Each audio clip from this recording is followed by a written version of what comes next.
Listen, never in my life associated the word boring with baseball. We know what's up. Me? Yeah. Famous? Yeah. And I'm like giddy over there smiling like, we're about to win this shit. Did everyone give you crap? Give me a good host story. I'm not picking it up. We both love the game. We talk about it every day. Getting on baseball. Having some popcorn, you're fooling around your phone. I'd have to wait in line for 3 hours. Hang on, because it's about to be a wild ride. All right. Guess what, Mike Hazen? What? Go ahead. Say it for me. Go ahead. Say it for me. Say what? Why are you wearing sunglasses on inside? I can't see without them. Okay. Everyone knows, everyone who listens to the podcast, you know that because you listen. You know that I can't see without my sunglasses. And who would I rather have on the podcast right now? I mean, there's a list of people a mile long, I'm sure, but I was the only one that agreed to do it. Nobody but Mike Hazen. Not a human being I'd rather have on. Thank you, and you're always so generous with your time. You're excellent at what you do. You run one of my favorite organizations. I'm picking you guys to win the World Series again. Oh my God. I knew that last part would not go well. Yeah, that's ridiculous. All right, yeah. Okay. Yeah. So first of all, you in the best shape of your life? Try to be. It's like a slow slide down from this point of the season till October, where the weight goes up, the body fat percentage goes up. You try to do what you can in spring training. So if you had to identify the person who was in your camp in the best shape of their life, who would it be? Probably Jose Herrera. One of our catchers. He's in the weight room at 4:45 every morning. Appreciate that. Probably he and Monty. Probably the two first guys that you say hello to every morning when you go into the weight room. That was just the ultimate humble brag, by the way. Which was what? That when you walk in at the weight room at 4:45 in the morning, that you still two guys you see. Listen, Rob, we try to get out of the way of the players. If you don't get in by that early when you're on the staff, you get mixed up. So okay, it's not as much of a humble brag, but I guess it kind of is. I got you. It kind of is. So there you go. The first bit of truth that I've laid on you. All right. So I apologize that I haven't been able to see you in person, see the Diamondbacks in person. I know that everyone was buzzing, waiting for my arrival in Arizona. I love your terrace, your patio, whatever we did the podcast on last year. It's great. It's one of the reasons why you guys are next level. You have great traveling jumpsuits and great terraces. You think of everything. So excellent job with everything so far. Thank you. Yes. How many wins is that going to get us this year? 0? No. That'll get us a win because we have good jumpsuits? Yeah. Well, okay. Yes. Okay. I mean, I feel you gotta have swag. Yeah, you look good, feel good, organization, all of it. You know how it is. Well, there's a reason why that teams say to the players, "Hey, don't look like a slob when you get on the plane," right? It's to represent and to feel good about yourself. You guys feel good about yourselves. You guys represent. You guys win games. Boom. There it is. Appreciate that. Yeah. And I'm sorry. I want to apologize ahead of time. I know that I've praised you way too much in the first 3 minutes of this podcast because you're very uncomfortable. You're the worst in baseball at taking compliments. The worst in baseball. You are, right?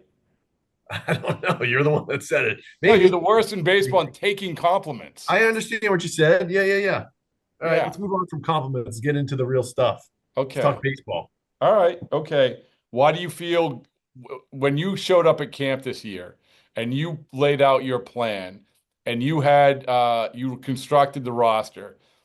Now that we're sitting 9 days, a week and a half, whatever it is, out at the end of spring training, what has been some of the biggest surprises for you? Not a ton of surprises. I think so far everything's gone sort of how we kind of mapped it out. Hopefully, at this point of the year, I think all 30 teams are looking to dodge injuries and get our guys to the starting line for the season. Guys have looked good. They've worked hard. I think we're going to be hopefully built on pitching this year. Some defense, our defense improving. Those are two big areas that I felt like going into the offseason we wanted to try to address. The offense, we lost a couple of bats. We've brought a couple of bats in. We'll see how all that comes together. As you know, with the offense, some of that is, how these guys all kind of blend together when we go 1 through 9 through the lineup. Start to see our guys go a little deeper into games, so it starts to become a little bit more real. So last year we went into it about, obviously you wouldn't get Eduardo Rodriguez, and the whole goal was to get to the playoffs, not just have a bullpen game. And this year you went out and got Corbin Burns. Obviously you have a lot of starters and everything else. Like, how did your philosophy change at all from last year to heading into this year when you viewed this team? Because as we said, you went on a good run last year. You just missed the playoffs, but still, I like the fact that you guys always evolve. You evolved heading into last year. How did you evolve about team building heading into this year? I think some of it is still on the pitching side of things, feeling like you want to continue to improve your rotation because it sets up so many other parts of your team. So I think the two things we focused on were making sure that our rotation was better and pitching deeper into games, helps out our bullpen. Our bullpen carried a lot the last couple of years. And then and I think the bullpen's in a decent spot. And then the defense, which is going to go hand in hand with what we're doing on the pitching side of things. So those are the biggest things that, getting AT back healthy, getting Perdomo healthy, obviously, we missed him in the first couple of months, and then Gabby behind the plate. Like those three guys in the middle of our setup put a lot of stress at times on the starting pitchers because it caused us to kind of rotate through other configurations defensively. So that's something we're looking forward to seeing going into the year. And I don't think I had talked to you. I've talked to Amiel, but I don't think I talked to you since the Burns thing happened. And you were on a vacation, right? You were away when the Burns thing was going down? I was in a different country, yes. I was in a different hemisphere. I get another humble brag by you. I know. What traveling to the southern hemisphere is like some sort of like rare occurrence. I not only go Bradford household. I get it. Yeah, it's true. I've only been to one hemisphere. But if you look back at, like, I remember talking about the Montgomery thing and how that sort of came out of nowhere. You didn't think you would have them in February, and then a month later, it just came together. For you with the Burn stuff, was that something of the same ilk where you're like, oh, this is going to work out for us, where maybe we didn't think it was going to work out? Yes. I think some points we have our eye on the entirety of the free agent market and the trade market. And I think we feel like going into an offseason, we have to make some bets of the things that we're going to spend our time on. And there's certain areas that are wishes. There's certain areas where we think we can really attack that area positionally or whatever it might be in either of those situations. And so, that's not parts of that market we're not at the front burner for us. Number one, because we had starting pitching and we sort of had more than 5 at the time. And then you just don't know how realistic those things are. So I try not to focus on them and try to focus on the things that we think are more realistic. And, as the offseason goes on, things change, markets change, trade situations change. Like, you never know where it's going to go. And we were fortunate enough that I think this was a place that he wanted to be, or one of the places that he wanted to be. And Ken and Derek told us that we could go and pursue this. And, without those two things lining up, I don't think it happens. It wasn't something that I expected to have happen. No, it's not that you're surprised by it, but it's not really the area where you're hyper focused on from a goal standpoint of what you're trying to do with the roster. But you're not going to turn down getting a number one starting pitcher if you have that to add to your club. There's no team in baseball that doesn't want to add a starting pitcher to their team. And we were very fortunate to do so. I don't know if you can answer this, but you reminded me, like, if I asked my wife, hey, you want to go on a vacation to another hemisphere, she'll probably say, no, I would like to do it. When you go to the owners and say, hey, we have this opportunity to get just bear with me. If you have an opportunity to get with Corbin Burns, we have this opportunity. He wants to play here, but still, you've allocated money to that position already. Were you surprised that the ownership said, let's do it? You should get off this podcast and go ask your wife if she wants to go on a vacation to the No, Southern she'll Hemisphere. say no. No, the answer will be yes. It'll be 100% yes. You are saying that because you don't want to do it. That's number one. Second of all, so I need you to do that, and I want to know the answer on text after we're done. Okay. You're going to have to mea culpa in your next podcast with whoever you're talking to. Maybe it's Alex Anthopoulos about ketchup Doritos or whatever it is you guys talk about, and and you'll have to state that, and he's think that's weird. No,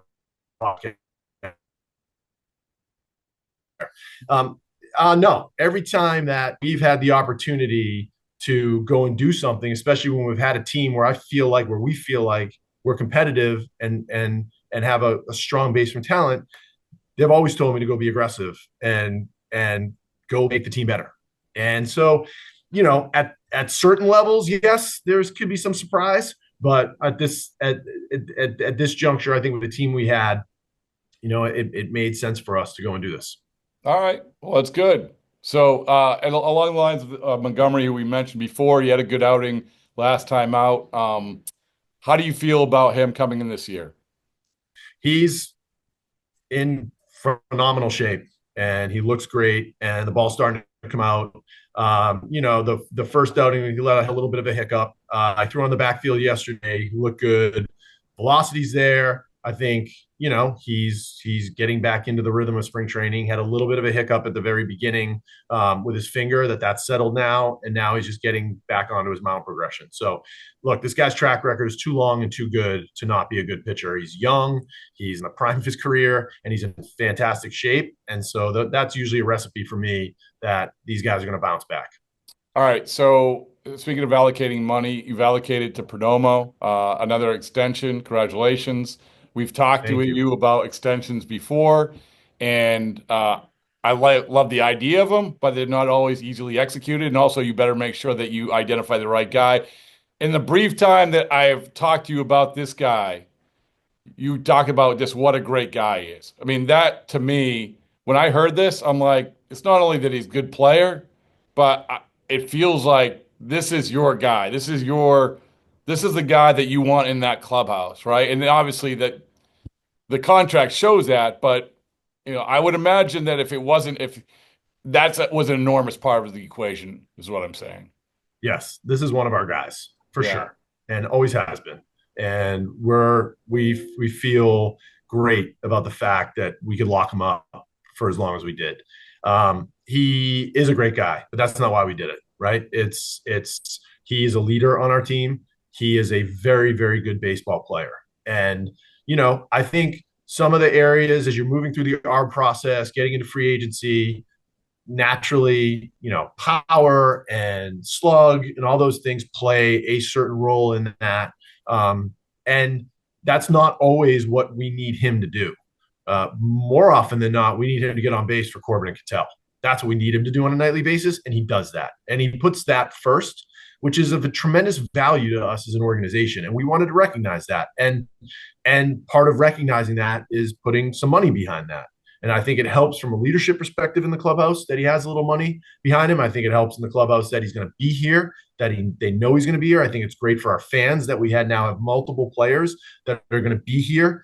Corbin, Cattell, Perdomo, and among others, and Corbin Burns now. And, those things, I think those things matter in our market, for our fan base to build around, and for the continuity year over year to have a good team. Some of these guys have grown up together. We want to keep that together if we can.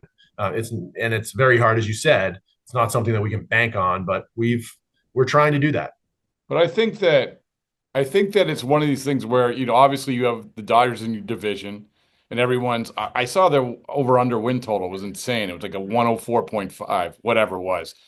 But my point is that you guys last year, there was a period where you guys were the best team in baseball in my mind, which is the most important thing. But you were the best team in baseball. You were rolling. And I think a large part of it was because you guys had that foundation. It didn't matter what the Dodgers had. It didn't matter what the Padres had. And I think that element, I feel like you guys have a system and a foundation and a clubhouse. And the reason I'm saying all this is because I'm anxious to get your perspective of how important that is. Because obviously nobody can spend as much money as the Dodgers can, but you can counter that by doing these things that you're doing, or having that feeling that you guys had felt the last year, and obviously the year you went to the World Series, right? Yeah. Yeah. Look, the success doesn't have a ton to do. Yeah, you can spend more money. That doesn't guarantee you success. The challenge with the Dodgers is they're good at it, right? That's the challenge. So the money thing to me is irrelevant. Like, I don't really care. And I hope nobody else here cares. So we're aware of what the dynamic is within the division. I'd say we're aware of the dynamic in the National League in general. You look around the top of the National League. It's not just the Dodgers. Like, there's a lot of really, really strong teams all around. And that's part of what we have to compete with too, because with the playoff spots, there's a lot of competition within that. It's great for the game. I think it's very healthy. Yeah, we have a good team too, and we're going to have to go out there and prove it over 162 games. And yes, we can play very good baseball. We can run our own race, and we can do what we need to do to get in. We didn't do that last year. We played well. As you said, I agree. There was probably a period of time where we were one of the better teams in baseball, at least from a performance standpoint. We couldn't hold on to that forever, and it cost us. And we got into a tiebreaker that we put ourselves in, and we lost both of those tiebreakers. So that was unfortunate, and we need to put ourselves in a better position this year and not leave it up to that going into the final few days of the season. And whatever happened. But we have a chance to be a good team. We have to go out there and earn that, though. Nobody's anointing you that on day one, outside of you, which I appreciate. But like, your predictions aren't necessarily like spot on. You're A lot of you're time. the bottom 20% of prognosticators out there, and I appreciate that. My guess is if I watched your podcast consistently, you'd say it to every single guest. So I'm going to take it in that way. But we have to go out there and earn whatever we're going to get this year. I know you listened to the Alex Hassan podcast this week. I know you did. And Alex Hassan was one of my favorite minor league players, by the way. That's why I know you listened to it, or at least glanced at it. And I did not say that to them. I admire them tremendously. I admire everyone who comes on. But I think that you say that these mean things to me, that I'm right 20%, but at the same time, in the next breath, you say that we have it on tape from last year. What did you call me? Nostradamus. Of podcasting. Yes. Podcasting. Yeah. Thank you. I just want to make sure that we have that. Let the record reflect. Let the record reflect. So congratulations to you, because once again, I am predicting great things for the Arizona Diamondbacks. A hard pivot here as we head into the into the regular season. From your perspective, you have cuts. You have you're getting together and you're having meetings and figuring out what the best team is and everything else. What's it like for you these last few days? Other than just organizing everything to get out of town. Actually, you don't even have to get out of town. Yeah. No, we stay here. It's a busy time of the year. It's one of the busier times of the year these last 10 days, because we are having hard conversations about how the roster shapes up. We have a lot of competition in camp, which is great and healthy, but causes us to have to overanalyze some of the spots on our roster. The challenge with that is we're going to spend all these hours doing that, and your roster can change on you, right, on April 1st or April 5th, and all these things end up working out the way they work out anyway. But we try to make the best decisions possible, and we know that spring training performance isn't an indicator for anything in a lot of ways. So you have to try to factor that out. But we are watching the games. We are human, and we do factor that in. And we do ask the players to go and compete. And part of that competition is us watching them perform. So there is a percentage of that goes into it. We try to, stay semi-objective to what the history says, because spring training, you're facing lineups that roll over on you, and you could be facing a minor league squad, or you could be facing the big league squad, depending on whether you're going on the road or you're at home. And that changes dramatically and will look nothing like what the regular season looks like. So we spend a lot of hours hashing through a lot of these decisions. And then, it sort of eases off a little bit when you go into the season, because trade talks kind of die and free agents kind of die in terms of like what's on the waiver wire at the beginning of the year. So, you start to ease into the year a little bit coming up here in the next 10 days. And there's obviously a level of excitement that hits this time too. Everyone's tired of being in spring training and they want to get going. I would imagine you get there has to be the one sort of big end of spring training. All right, we have final roster decisions. You get everyone in the room. You get Tori in the room, Amiel, all these people in the room. And what's that like? Like, is it like Hard Knocks? I try not to do it that way, honestly. No, I really? try to do it. Yeah, I try to do it more in one-off conversations with coaches, with Tori. Tori talks to the coaches, getting their thoughts as we go through spring training. I don't like the meeting setup because I feel like there can be groupthink. Guys can get swayed by what other people say. So I'd rather do it individually and get their real feelings without hearing what other people have to say and factor in some of the dynamics that way. It's more productive for me because I feel like, let's take the last reliever in the pen. Like, it can get moving in a direction because he's had a couple good innings against this in the seventh or eighth inning against the minor league club, and it happened. We saw it, but we also have to remain disciplined to what we think and thought coming in, and the track record. And where have they been in these situations before? We're going out there to win on day one. We need to put the best squad out there possible. So I like to handle it more in much smaller groups, and have other people get people's input and opinions that way. But you know what makes it a little bit more convoluted, not even in a bad way, is that you not only have the results, and as you said, you don't want to judge it on 85-mile-an-hour straight balls or a guy working on something, but you have the performance, you have the eye test, and now you have a trillion different analytics where you say, hey, I realize that he had a rough outing, but look at his what was under the hood. That must be a lot different than even like 5 years ago for you, right? In making those decisions. Absolutely. Yes. Yeah. Yes. Look, we have more information, right? And we can quibble about whether that information is good to have or not. Maybe we lived in simpler times when it was just on evaluation and opinion and some objective information. And we are getting more and more information. We try to factor that into the decision-making process, trying to simplify that decision-making process. For me, I'm not smart enough. We know this. We've covered this topic before. One of the dumber GMs in baseball. I need it dumbed down for me a little bit and take these decisions. And I try not to overcomplicate it in that way. But yes, all the information we had available to. But top 15 in terms of most in shape. So good for you. Remember, I was thinking of the last end of spring training. Remember the 2008, last day of spring training? Remember that? No. Japan. No.